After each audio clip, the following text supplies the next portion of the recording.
comenzamos nuestro retiro que versará sobre el tema de la evolución espiritual con la ayuda de la Sagrada Escritura, donde tenemos el reflejo de la revelación divina. Recordemos lo que enseña Santo Tomás, especialmente el Evangelio es un rayo de la luz divina más que el texto mismo. El texto es como un auxiliar de la iluminación interior que produce directamente Dios, que no puede ser producida por ningún hombre, ni siquiera por los autores humanos de la Sagrada Escritura, que están inspirados, pero inspirados para reflejar la luz de Dios instrumentalmente, para ser como sacramentos de la luz de Dios. Entonces, comenzamos por el principio, que es la fe. La fe en el Nuevo Testamento es el fundamento de todo. No puede haber salvación sin la fe, porque la salvación quiere decir participar de la misma vida de Dios, y la fe es el comienzo de esa vida de Dios, por lo menos en nuestra inteligencia, y después en todas las otras potencias, porque no es la inteligencia sola que interviene en la fe, es también nuestra voluntad y por consiguiente nuestros afectos. Todo en la vida humana está ordenado al conocimiento, y este conocimiento no es simplemente una abstracción de la razón cuando conoce las cosas materiales, es algo mucho más elevado, es ya algo metafísico, pero sobre todo es algo divino. Estamos llamados a tener el conocimiento de Dios. Todo en la creación es para esto, la finalidad de la creación es justamente este conocimiento de Dios. Entonces, todas las cosas creadas, la naturaleza que nos rodea, todo el universo, los astros, la configuración de la materia, los átomos, todo está ordenado a un solo fin, que es el conocimiento de Dios, que no está separado del amor, porque en Dios el conocimiento siempre está unido al amor. Sabemos que en Dios el Padre engendra al Hijo al modo del conocimiento, y los dos juntos hacen proceder al Espíritu Santo al modo del amor. Entonces, toda nuestra vida está dirigida a participar de esta vida de Dios. Y lo difícil para nosotros es comprender cómo desde ahora, en la complejidad de las cosas mundanas en las cuales estamos inmersos, estamos ordenados a ese fin. Todo lo que hacemos tiene esa finalidad. Y todo lo que existe materialmente en el universo tiene esa finalidad. E incluso lo que Dios permite, cuando permite el mal humano especialmente, y el mal de los ángeles, los demonios, también tiene esa finalidad, porque como dice San Pablo, todas las cosas conducen al bien de los que aman a Dios. Y los que aman a Dios son los que creen en Dios. Por eso la fe está unida a la caridad. Es verdad que puede haber una vida como monstruosa, que es la de los que tienen fe pero no tienen caridad. Pero eso es una gravísima deformación. Es el pecado en el sentido más grave de todos. Por eso, en primer lugar, meditamos sobre lo que significa tener fe y la comprendemos unida a la caridad y a la esperanza, como está en la Sagrada Escritura y como está muy especialmente en San Pablo. Todo el Antiguo Testamento ya se basa sobre la fe. Abraham, que cree y se pone en camino porque acepta lo que Dios revela, la palabra de Dios, pero es sobre todo en el Nuevo Testamento donde aparece en toda su plenitud la función de la fe.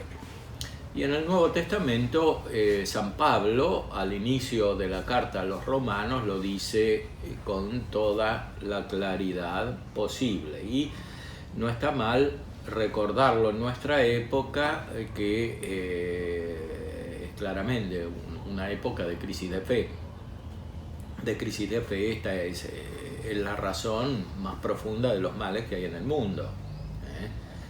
No es simplemente la injusticia, no es la falta de caridad, sino la falta de fe. Si no hay fe, no hay caridad. Y si no hay caridad, tampoco se puede cumplir adecuadamente la justicia, solo de un modo muy imperfecto. La justicia entre los individuos, en las relaciones humanas, la justicia entre los pueblos, la justicia en las relaciones incluso entre los cristianos. Nada puede cumplirse perfectamente si no hay caridad. El orden natural es perfeccionado y restaurado por la gracia, que es inseparable de la caridad. No puede haber gracia sin caridad y no puede haber caridad sin gracia. Con esta perspectiva leemos lo que dice San Pablo en la carta a los Romanos.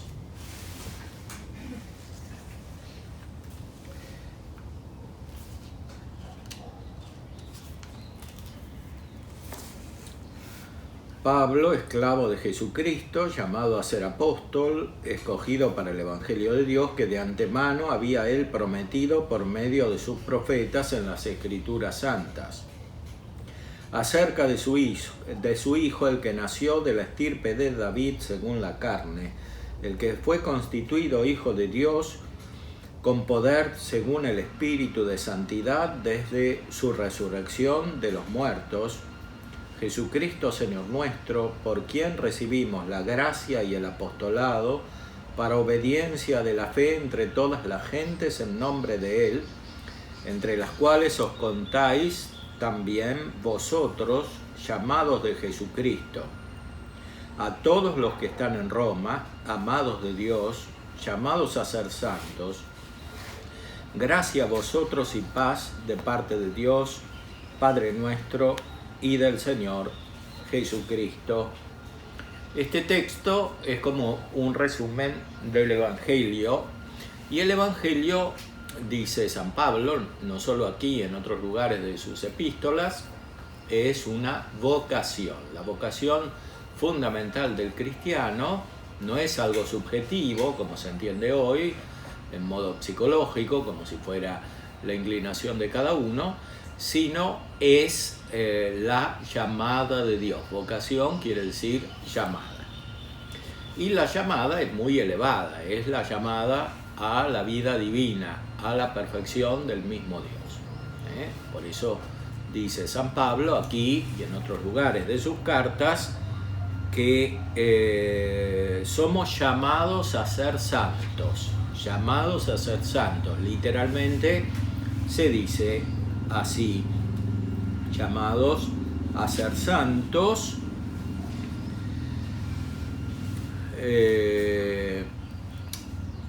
vocatis sanctis, llamados santos o llamados a ser santos. De las dos maneras se puede entender, o sea, como que ya somos santos y que somos llamados a ser santos.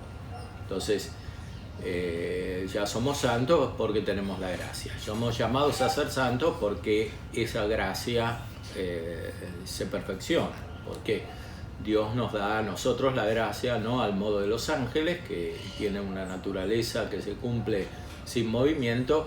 En nosotros la santidad, la gracia requiere movimiento, un movimiento que es en primer lugar físico. Crecemos, nos movemos de muchas maneras, cambiamos, pero sobre todo un movimiento espiritual, una evolución espiritual. Entonces, el camino de la vida espiritual es el camino de la santidad, el camino del crecimiento de la santidad, que tiende a una perfección. Como dice Jesús en el Evangelio, sed perfectos como vuestro Padre Celestial es perfecto. Este es el primer mandamiento, en cierta manera, porque sabemos el primer mandamiento es el de la caridad, pero la caridad es la perfección, justamente, la santidad. es inseparable de la gracia, de la santidad. Entonces, el primer mandamiento de nuestra vida es la respuesta a la vocación de Dios, al llamado de Dios, a ser perfectos. Y eso incluye el primer mandamiento como está en el Antiguo Testamento, ¿no? Y lo perfecciona. El primer mandamiento es amar a Dios sobre todas las cosas. Que es en primer lugar un deber de justicia, porque somos criaturas de Dios y debemos reconocerlo y darle culto. Pero la revelación de nuestro Señor Jesucristo nos dice mucho más. Estamos llamados a una perfección que es la perfección de Dios. Y si nuestra vida no se adecua a ese llamado, es siempre una vida deficiente y una vida pecadora. Como dice San Pablo aquí en este texto, a continuación es la vida de los que no tienen fe. La vida de los que no tienen fe es una vida pecadora, es culpable porque podrían tener fe, pero no quieren tener fe. Podrían reconocer a Dios como creador del universo, podrían conocer sus perfecciones, pero no las reconocen por la maldad de su vida, por los pecados, que son de muchas maneras. Aquí San Pablo pone especialmente los pecados de lujuria, que impiden el uso perfecto de la inteligencia, como Dios nos la dio, como Dios nos la creó. Entonces, hemos sido elegidos, aquí somos pocos, por ejemplo, es como un símbolo de esa elección, porque muchos son llamados y pocos son escogidos, porque pocos reciben la gracia. Y pocos reciben la gracia en cada etapa de la evolución espiritual. Algunos responden imperfectamente al principio, otros responden un poco más, pero es difícil encontrar personas que vayan respondiendo siempre a la gracia, que vayan respondiendo siempre a su vocación, a su llamado. Entonces, la esencia del Evangelio es esta llamada, que no es simplemente un mensaje vocal, oral, al modo humano, con palabras, es algo interior, es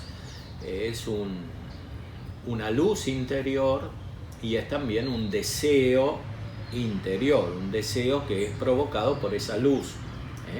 La luz no solamente produce un efecto en nuestra inteligencia, sino que nos hace desear interiormente, nos provoca una tendencia, que es aquello que hace diferir la vida de los hombres, ¿no? Según la tendencia que tienen, según las cosas a las cuales se inclinan. La Sagrada Escritura nos dice de muchas maneras que mucha gente se inclina solo a los bienes materiales, ¿no? San Pablo dice que su Dios es el vientre, ¿no? O sea, lo que sienten, ¿no? Lo que sienten casi físicamente, porque el deseo también tiene una repercusión corporal. Entonces, su Dios es el vientre, o como dice nuestro Señor en el Evangelio, su Dios es el dinero, ¿no? Sirven a Mamona, es el dinero, como si fuera Dios. Hay muchas maneras de tener deseos desviados.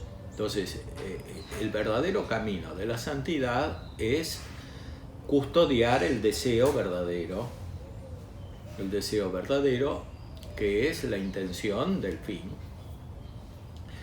según nuestra naturaleza, pero sobre todo según la gracia, que produce un impulso, produce una tendencia. Y el pecado más grave es no responder a esa tendencia, no responder a esa tendencia. Es mucho más grave que cada pecado considerado singularmente, incluso que los pecados mortales singulares. No responder a esa tendencia es rechazar la gracia, que Dios da muy abundantemente según la Sagrada Escritura, según la revelación. Dios nos va llamando, la llamada definitiva es la de la santidad, pero esa llamada incluye otras que son las de las diferentes gracias que producen un impulso en nosotros.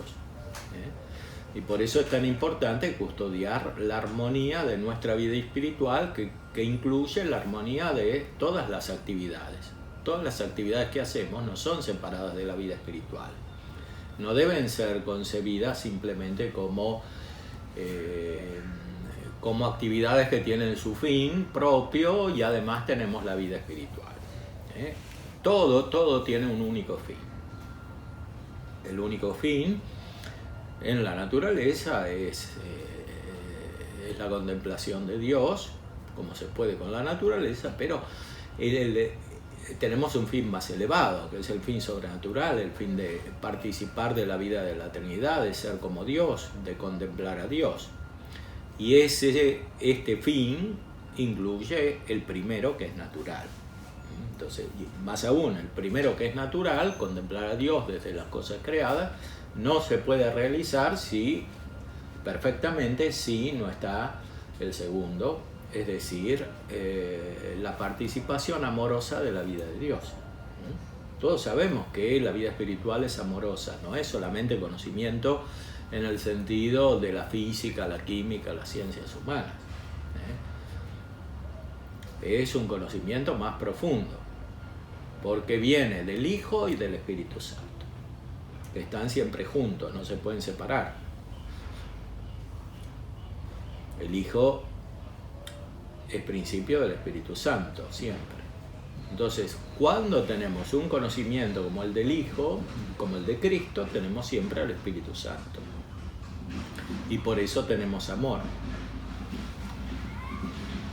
Y por eso el primer mandamiento es este del amor, que dice Jesús, que supone siempre la fe. Y cuando la revelación nos habla de la fe, como ya señalamos, nos la revela unida a la caridad. Entonces, ¿qué es la fe?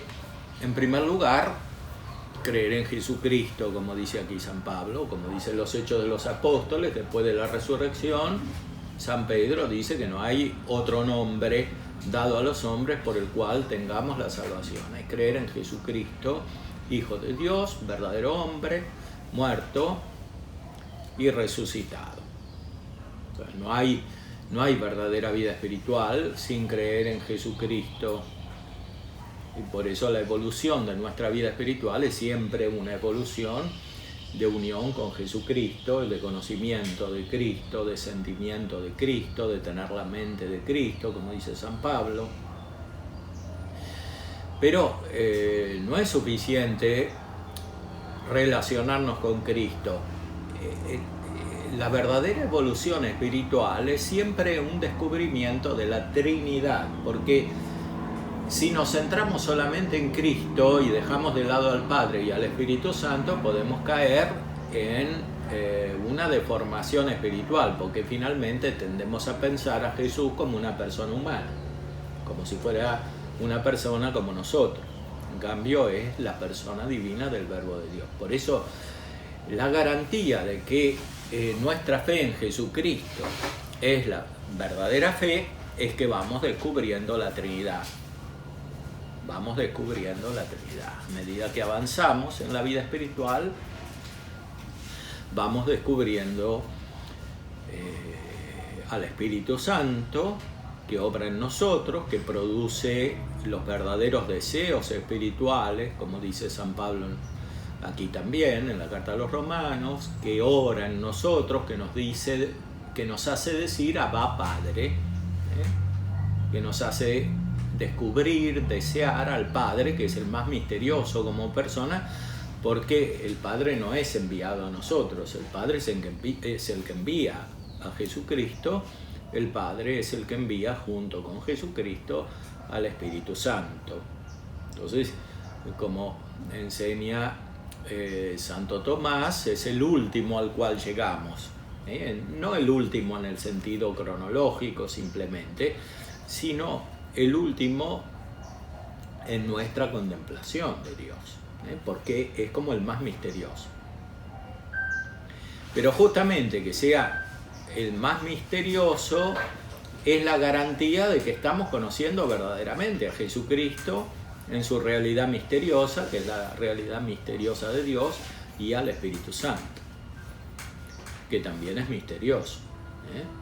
Si desaparece el misterio, tenemos que dudar si nuestra vida espiritual es auténtica, porque no se refiere a Dios, es otra cosa, es como un ejercicio psicológico, psíquico, de meditación o incluso de contemplación, como hacen algunos que tienden a estas formas orientales de contemplación, pero no es verdaderamente el conocimiento de Dios que nos transmite la revelación, la Sagrada Escritura, la tradición. Entonces, nosotros nos contamos, dice San Pablo, nos contamos como llamados de Jesucristo. Hemos recibido la gracia y el apostolado para la obediencia de la fe entre todas las gentes. O sea, Jesucristo llama, elige, lo eligió a San Pablo, que es apóstol elegido, pero junto con San Pablo y con los otros apóstoles nos llama a nosotros. También nosotros, en cierta manera, participamos del ministerio de los apóstoles. Los sacerdotes participamos de una manera y todo el pueblo participa de otra manera, pero todos participamos del mismo apostolado. ¿Por qué? Porque si el apóstol quiere ser un enviado. Y nosotros somos enviados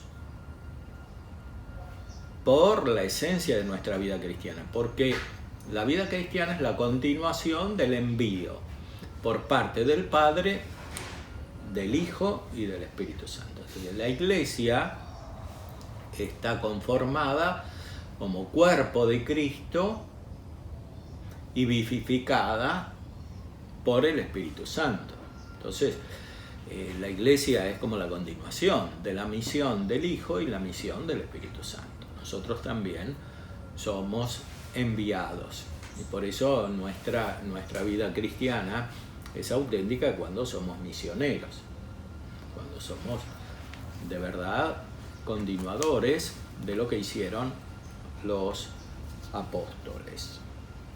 Y hemos sido elegidos para obediencia de la fe. O sea, los apóstoles son tales porque obedecieron a Cristo que los llamaba, ¿no? Cuando estaban al lado del lago, Cristo los llamó. Y nosotros también, porque Cristo nos llamó, somos obedientes a la fe. La fe es la respuesta a la vocación. La fe es la respuesta a la vocación. Por eso el principio de la vida espiritual es siempre la fe. Está claro, nosotros tenemos fe, tenemos esa gracia, pero recordamos esta verdad para crecer en la fe. Porque sin crecer en la fe no hay crecimiento espiritual. Ni siquiera hay crecimiento en la caridad, no hay crecimiento en la esperanza. Es todo uno en la vida espiritual. Porque tiende a Dios que es uno de una manera más perfecta que la naturaleza. Entonces, necesariamente nuestra vida se tiene que unificar. En la práctica eso quiere decir que no tenemos que dispersar nuestras energías en muchas actividades que no están conectadas entre sí. Todo tiene que estar conectado y todo tiene que tender a lo mismo.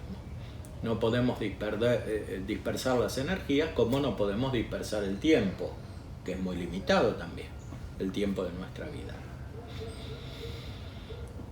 Dios nos da este tiempo para que unifiquemos todo en el único fin, último, definitivo, sobrenatural, que es la participación de la vida trinitaria de Dios. Entonces, en este retiro meditamos cómo unificar todo.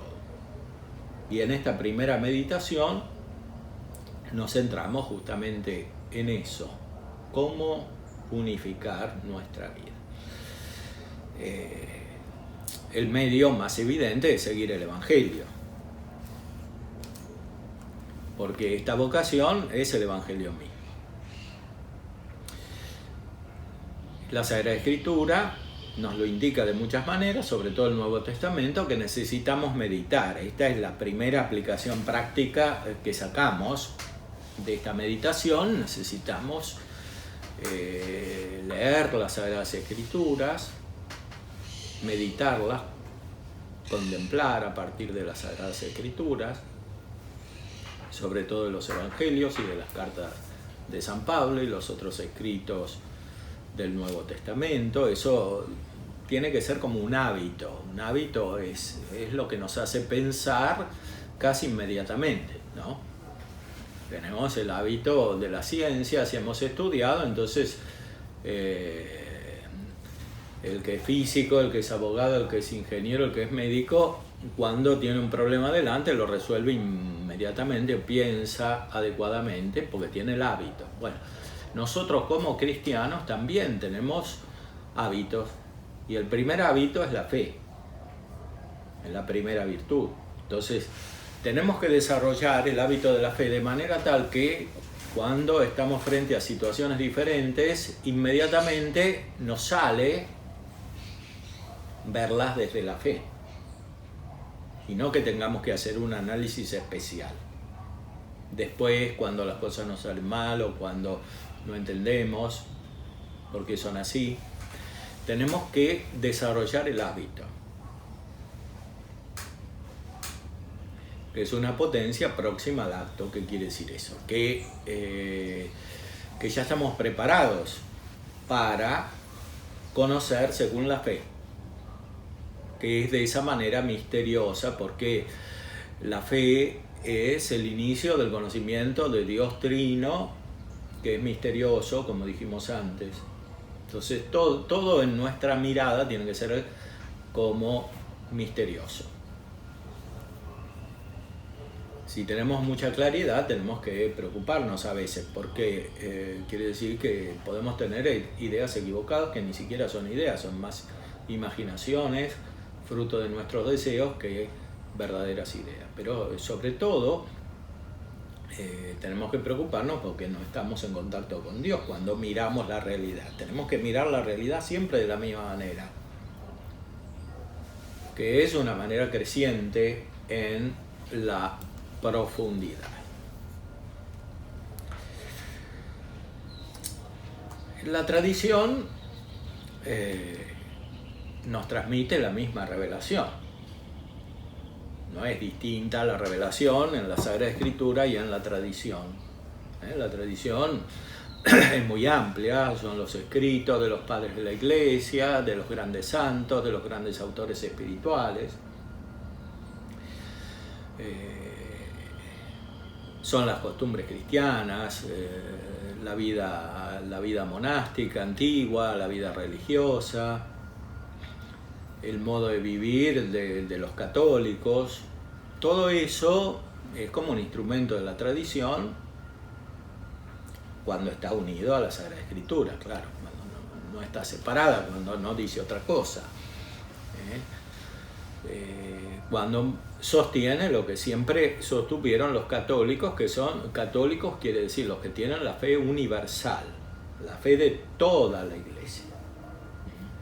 La fe de toda la Iglesia, que no es solamente la de los que creen ahora, la fe de toda la Iglesia que existió siempre, desde Cristo, y desde antes de Cristo también existía la Iglesia, porque Dios se reveló antes. Entonces, esa fe católica incluye lo que todos nuestros predecesores en la fe creyeron.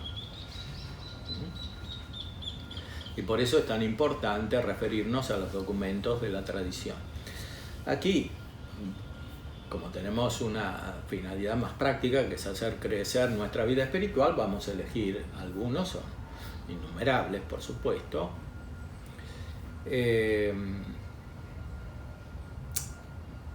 Entre ellos podemos elegir, por ejemplo, a un gran santo español que se llama San Juan de Ávila, del siglo XVI. Tiene un libro, Audifilia, escucha hija. Hija es una palabra simbólica para indicar el alma. Es un libro muy recomendable para crecer en la vida espiritual. Y aquí justamente tiene un capítulo sobre la función de la fe en la vida espiritual, que es aquello de lo cual estábamos meditando. Es muy razonable, doncella de Cristo, que todos los que somos cristianos agradezcamos muy de corazón al Señor que graciosamente nos haya concedido el don de la fe con que lo seamos. Es decir, por gracia tenemos fe, no porque nosotros lo meritemos, por gracia. Porque todos tenemos conciencia de nuestros límites, somos pecadores, más o menos, no tiene tanta importancia respecto de esto. Lo más importante es que hemos recibido la fe, que la hemos acogido.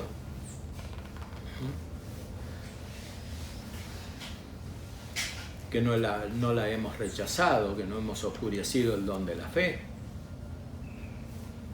Y no hay razón para que se nos pase un día sin confesar esta fe, diciendo el credo. Tendríamos que decir el credo todos los días, porque tenemos que tener conciencia de que todo en nuestra vida se deriva de aquí. No podemos desconectar lo que hacemos todos los días del credo. Y decirlo ayuda a estar conectados con la fe.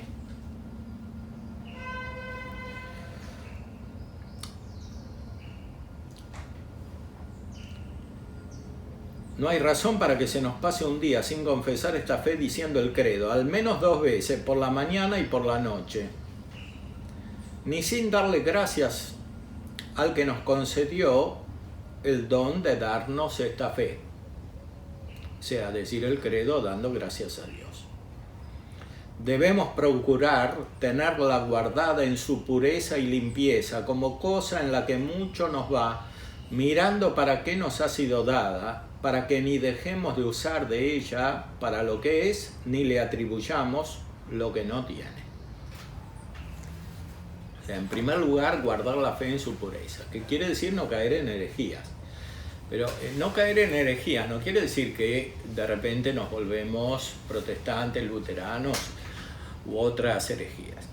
Quiere decir que interiormente vamos buscando la pureza de la fe, o sea, queremos saber de verdad qué es lo que creemos y no tener ideas mezcladas, imprecisas, inexactas respecto de lo más importante de todo.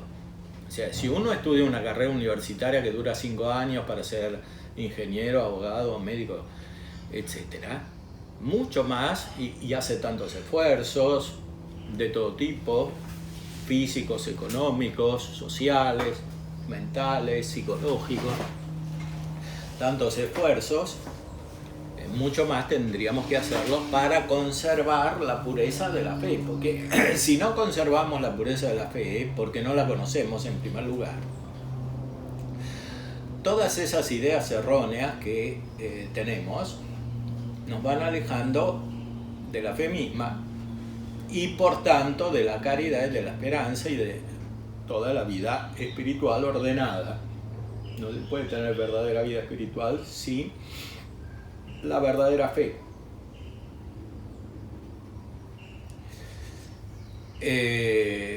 la evolución de la cultura, también de la cultura cristiana, en cierta manera nos ha alejado de este tema, de conservar la pureza de la fe, porque nos preocupamos de la justicia social, de la caridad entendida en un sentido restringido, nos preocupamos de cuestiones psíquicas, de relación, etcétera, con los otros, de la vida familiar, y no nos preocupamos de la fe. Lo primero de todo es no solo conservar la fe, sino ejercitarla cada vez más. Y para ejercitarla hay que estudiar las Sagradas Escrituras, los documentos de la tradición, meditarlos, preocuparse en primer lugar por conocer las cosas de la fe, que quiere decir conocer a Dios, como podemos en esta vida, en el misterio. Entonces, y para esto hay que darle tiempo, porque si le damos tiempo al trabajo, al estudio de otras cosas, tanto más deberíamos dárselo al ejercicio de la virtud de la fe, que quiere decir conocer a Dios en el misterio, como es aquí en esta vida, en la oscuridad, que es propia de la fe, porque en esta vida no podemos conocer a Dios, tenemos sentidos, tenemos materia, y Dios es absolutamente espiritual, inmaterial, entonces en esta vida no podemos conocerlo como es, pero podemos tener fe, que es el principio de ese conocimiento. Entonces, toda nuestra vida debe estar unificada, debe estar centrada en la fe, debe tener principio en la fe, como dice San Pablo aquí, citando el Antiguo Testamento en la Carta a los Romanos, el justo vivirá por la fe.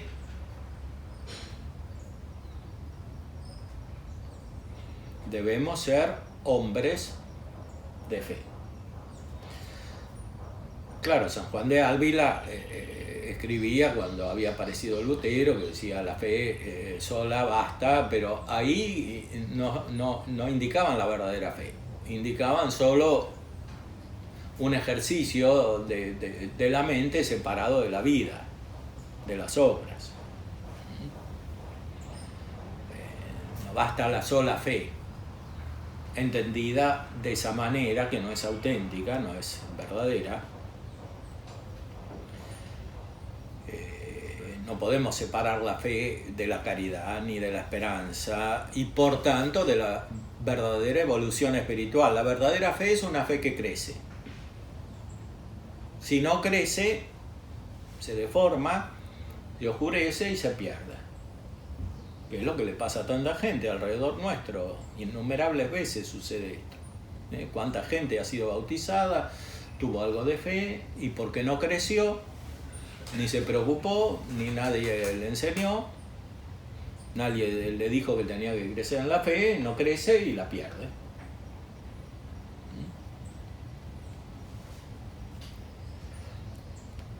Es la palabra que está ahogada, porque es la semilla que cae en un terreno infértil. Entonces tenemos que unificar nuestra vida, tender a lo mismo. Y el primer principio es crecer en la fe, mantener la pureza de la fe, como dice San Juan de Ávila.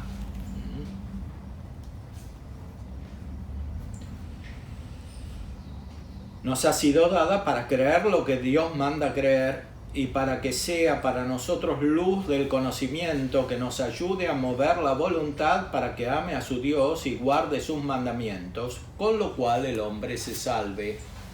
Entonces, es conocimiento, pero es conocimiento que engendra amor.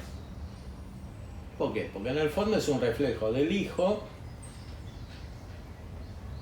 inseparable del Espíritu Santo. Como dice también Santo Tomás, es una palabra que expira amor. El Hijo es la palabra del Padre que expira amor, que es el Espíritu Santo. Y por eso nuestra fe está siempre unida con la caridad. Y si no está unida, es el pecado más grave que separamos la fe de la caridad. Y si encima se pretende que la verdadera fe pueda estar separado de la caridad, es un pecado todavía más grave, es la herejía. La herejía a la cual se refiere aquí San Juan de Ávila. Entonces, no podemos ser herejes en nuestra vida separando la fe de la caridad, aunque sea inconscientemente o prácticamente. Tenemos que crecer en la fe como crecemos en la caridad, y antes de crecer en la caridad en cierta manera, porque tiene una precedencia, como primero está el conocimiento y después el amor. Pero son inseparables porque proceden conocimiento y amor, ambos de la unidad de Dios, que es la que se tiene que reproducir en nuestra vida. Y nos referimos también a otro documento de la tradición,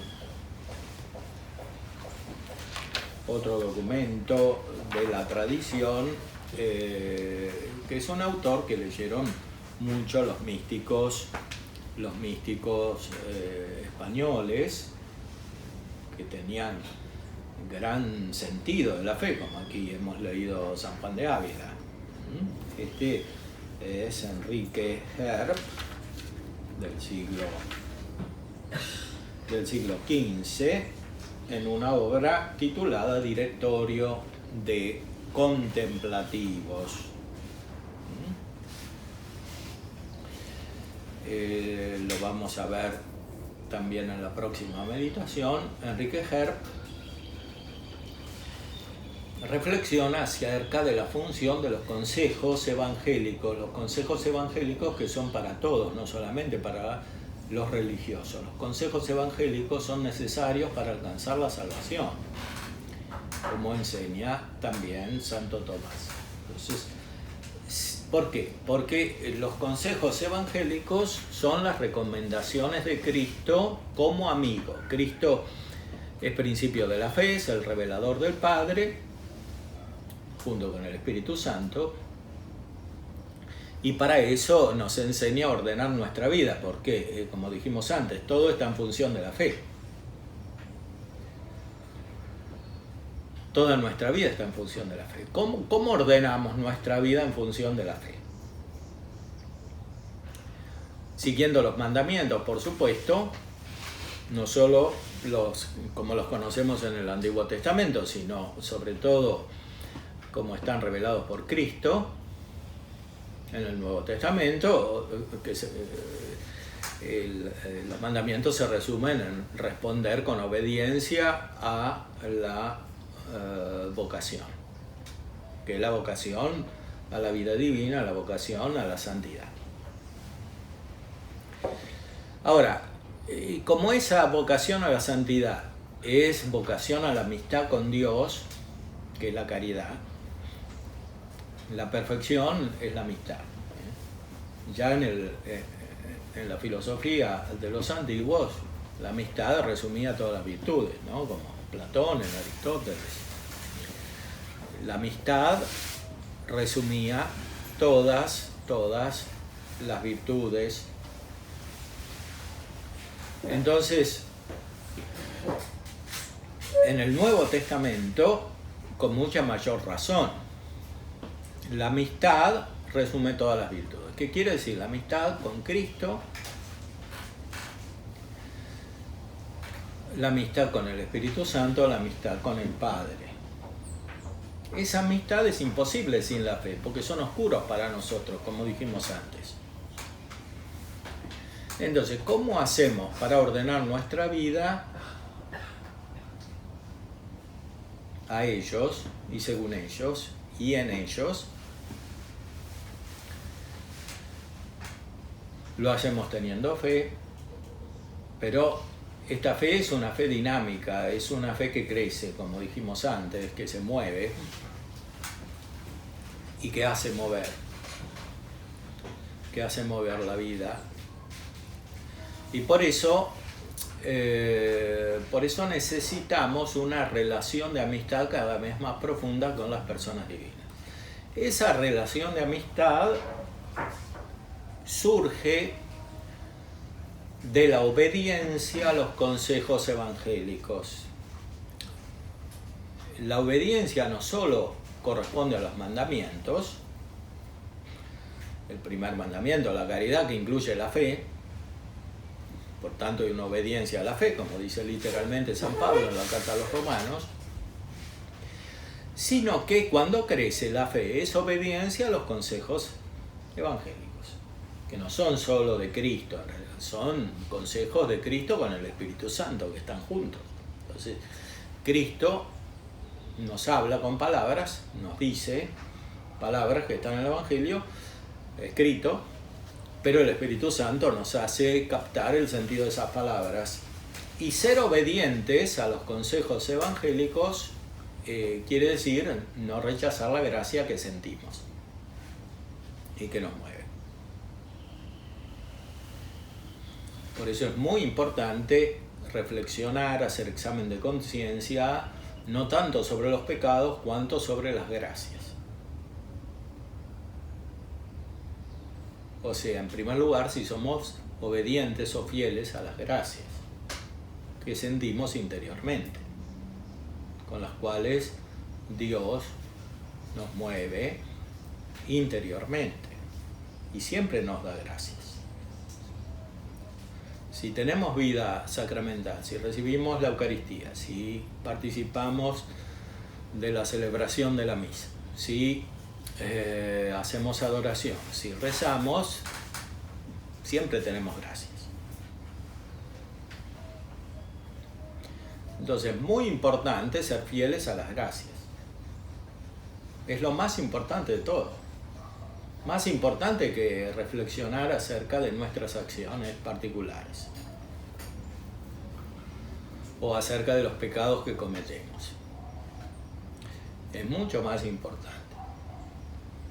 Porque finalmente es imposible superar los pecados si no somos fieles a las gracias, que son muchas y cada vez más intensas y que están ordenadas sobre la base de la fe auténtica. Entonces, ser fieles a las gracias, hacer examen de conciencia sobre las gracias, quiere decir meditar, como dice San Juan de Ávila, sobre la pureza de nuestra fe. Y es inseparable de conocer cada vez más a Dios en el misterio, en la oscuridad, pero también en la luz, porque tenemos las palabras de Cristo, tenemos los documentos de la Escritura, tenemos los documentos de la tradición, tenemos los sacramentos. Entonces no todo es oscuridad, es también luz. Más aún, principalmente luz, que es algo que supera nuestra mente. La oscuridad es secundaria, es porque en esta vida no podemos ver a Dios. Entonces, reflexionemos sobre esta llamada, sobre esta vocación, principalmente sobre esta vocación divina, que es la vocación de la fe. Saquemos consecuencias prácticas sobre cómo conocer las cosas de la fe, cómo crecer en la fe, cómo conservar la pureza de la fe. Y para eso ver cómo participamos de los sacramentos, cómo recitamos el credo todos los días, cómo estudiamos la Sagrada Escritura, la leemos, la meditamos, cómo leemos, meditamos los escritos de los santos, especialmente de los santos que tienen una enseñanza más universal, porque a veces nos centramos en la vida de los santos, que está muy bien, son ejemplos, pero no siempre es lo más importante ni lo más conducente para crecer en la vida espiritual. Antes que ver los ejemplos de los santos, tenemos que leer lo que dijeron los santos, especialmente los santos que han escrito, que son muchos. Los santos que han escrito tenían mucha fe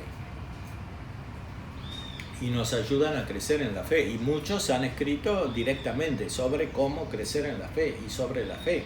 Entonces tenemos que leer los escritos de los santos y de otros autores espirituales que reflejan lo que dicen los santos y la Sagrada Escritura. Y estos también son muchos. Buscar, preocuparnos por disipar los errores que tenemos. Es muy difícil no tener errores. Y si tenemos errores, después no crecemos en la vida espiritual. Por supuesto, no se trata solamente de conocer y no tener amor y no tener justicia y no tener las otras virtudes. Ya lo dijimos de muchas maneras, todo va junto. Pero no podemos crecer en la vida espiritual y en las otras virtudes si no tenemos la verdadera fe, que es el fundamento. Lo que le reprocha a Cristo a los fariseos y a los jefes del pueblo judío es siempre eso, que no querían creer. Claro, no querían creer porque eran malos, porque tenían pecados, pero lo más grave de todo era que no querían creer, rechazaban la luz. Entonces, nosotros queremos aceptar esa luz, queremos crecer y por eso queremos preocuparnos por la pureza de la fe. Y meditamos ahora sobre los medios necesarios para crecer en esa pureza de la fe.